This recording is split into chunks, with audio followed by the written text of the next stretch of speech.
Hey, salut à tous, on se retrouve pour parler tout simplement de la saga Rocky que j'ai vu récemment en entier, car il est vrai, j'avais vu plusieurs extraits de différents films tout simplement, mais je n'avais jamais vu des films de cette saga en entier.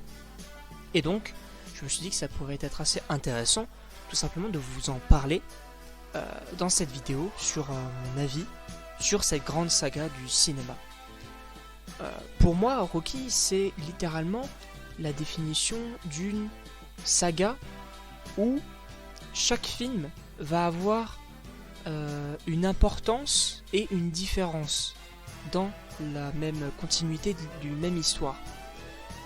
On commence tout simplement avec Rocky 1, qui nous présente donc un Rocky Balboa, un petit boxeur de Philadelphie, et on nous présente également donc Apollo Creed, le champion du monde des poids lourds à l'époque, mais suite à différentes péripéties, Apollo Creed va tout simplement devoir affronter quelqu'un lors d'un match de boxe, et donc il va choisir tout simplement un petit boxeur, donc Rocky, pour être sûr de gagner. Cependant, Rocky va avoir un objectif qui n'est pas donc de gagner le match, mais tout simplement d'encaisser les coups. Et c'est ça que j'ai trouvé très intéressant, c'est la façon dont un personnage ne va pas gagner à la fin de son propre film. C'est d'ailleurs pour ça que j'ai adoré le film Avengers Infinity War, où les héros principaux ne gagnent pas, et donc c'est entre guillemets l'antagoniste du film qui va remporter le combat.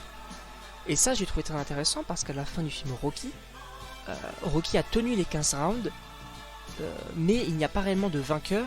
Cependant les juges vont tout simplement juger le match et donc vont définir Apollo Creed comme grand vainqueur du match.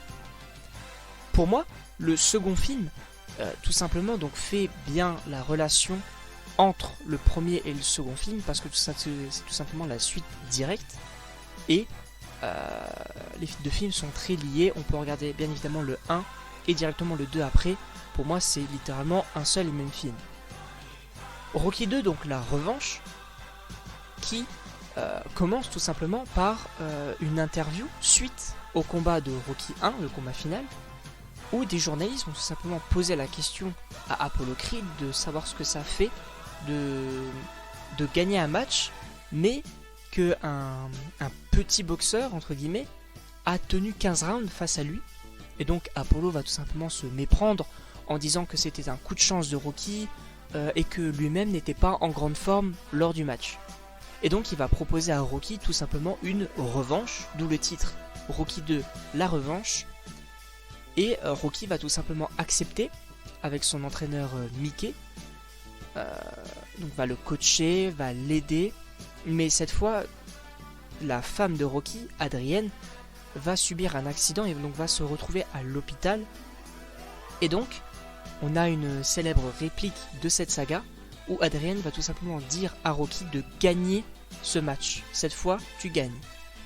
Et donc, Rocky va donc se motiver à fond, et cette fois, ça y est, il va réussir à remporter le match et donc à devenir champion du monde des poids lourds à la fin donc de Rocky 2. Rocky 3 a une place particulière car pour l'époque, il a été jugé de raciste, entre guillemets, et je vais vous expliquer tout simplement pourquoi. On commence donc avec un Rocky qui maintenant est devenu le champion du monde et donc va enchaîner les combats et donc les gagner. Et donc on a une personne donc de couleur qui va dire à Rocky, qui va l'harceler chaque match et qui va lui dire bah si tu veux, moi je te démonte, tu viens, on se fait un combat et je vais tout simplement te battre. Et donc il a été jugé donc de raciste ce Rocky 3 tout simplement parce que c'est la personne de couleur qui va harceler et tout simplement insulter, manquer de respect aux gentils blancs, entre guillemets. Et donc par la suite on a donc Rocky donc qui va accepter le combat, mais on a juste avant un combat, et bien tout simplement son entraîneur Mickey va avoir un accident et donc par la suite va décéder.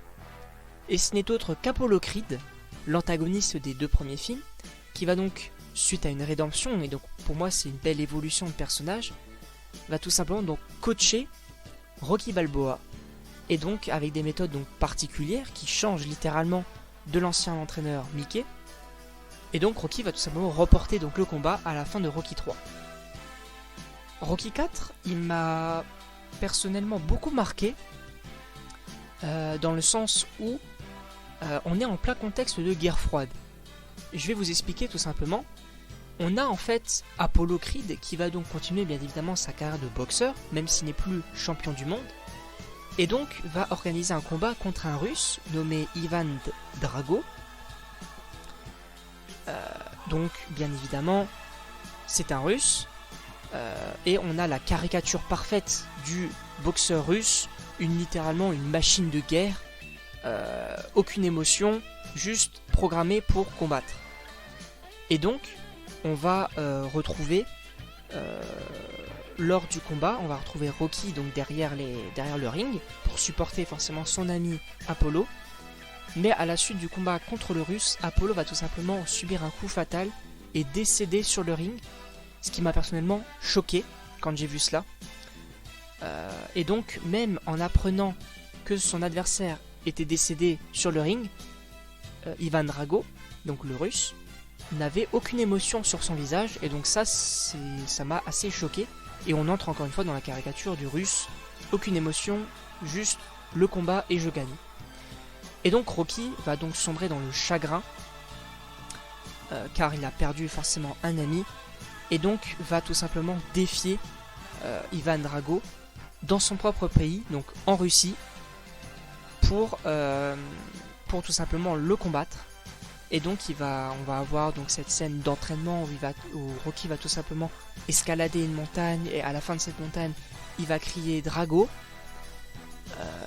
bien sûr. Et donc à la fin donc, du film, le combat final, Rocky va enchaîner des coups mais va aussi en mettre. C'est un combat assez puissant, car on voit que vraiment que les deux personnages principaux qui sont Rocky et Ivan sont tous les deux littéralement épuisés. Mais Rocky finira donc par gagner sur le champ de bataille entre guillemets de Ivan. Donc j'ai trouvé ça assez intéressant, et Rocky n'a littéralement plus rien à prouver à la fin de Rocky 4.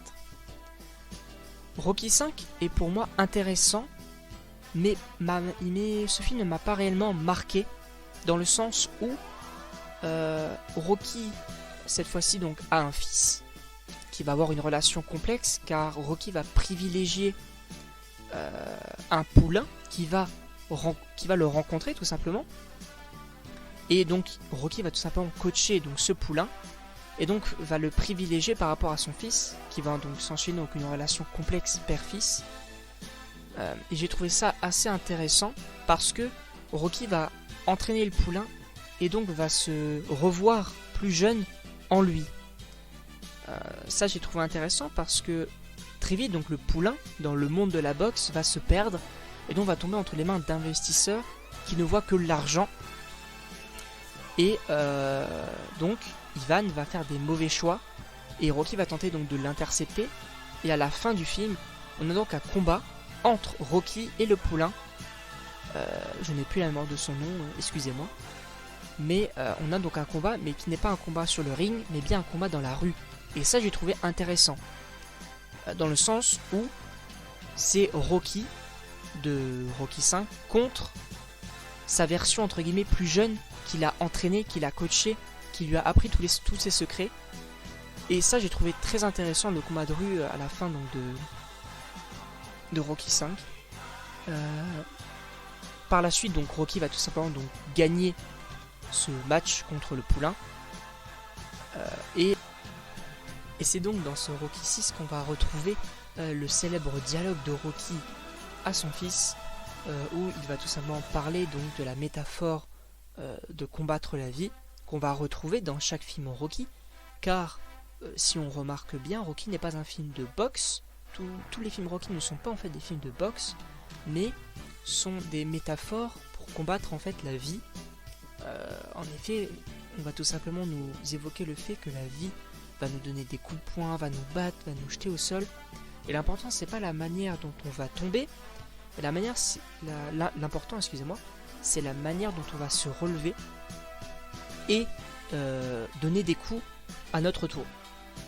Sachant que là, j'ai donné mon avis sur la saga globale donc de Rocky, mais je n'ai pas du tout parlé des films Creed, et c'est bien pour une raison, parce que je vais tout simplement dans une prochaine vidéo vous donner mon avis sur les 2 premiers films Creed, ainsi que le 3e quand il sortira au cinéma. Et d'ailleurs, au moment où je tourne cette vidéo, nous sommes tout simplement le 1er mars 2023, mercredi 1er mars, et donc le film vient tout simplement de sortir.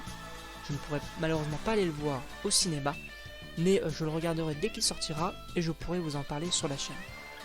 Par ailleurs, pour finir cet avis global sur la saga, Rocky VI ne m'a pas réellement marqué, dans le sens où certes, dans ce film, Adrienne, donc sa femme, est décédée, donc s'ensuit donc un chagrin,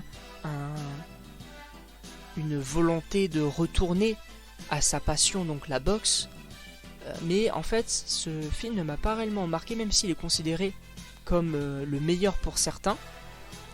Moi, pour terminer en gros cette vidéo, je retiendrai quand même mes 2 films préférés sont Rocky 2 La Revanche, que j'ai trouvé très intéressant, et Rocky 4 qui m'a beaucoup marqué. Donc pour rappel, c'était le Ivan Drago, donc le russe, et ça m'a beaucoup marqué ces 2 films, plus que les autres, même si les autres j'ai passé un énorme moment. Vous l'aurez compris, cette saga Rocky, j'ai adoré découvrir ces films aujourd'hui. Enfin, quand je dis aujourd'hui, c'est pour en parler aujourd'hui, mais j'ai adoré les découvrir les dernières semaines. J'ai passé à chaque fois d'excellents moments. N'hésitez pas d'ailleurs en commentaire si vous voulez me demander de regarder des programmes et que je donne mon avis, tout simplement, que ce soit des grandes sagas comme peut l'être des Jurassic World, des Star Wars, des DC Comics, peu importe. N'hésitez pas donc à me dire, et n'hésitez pas tout simplement à aimer, partager, commenter, faites ce que vous voulez. Et moi, il ne me reste plus qu'à vous dire à la prochaine pour une prochaine vidéo. Ciao.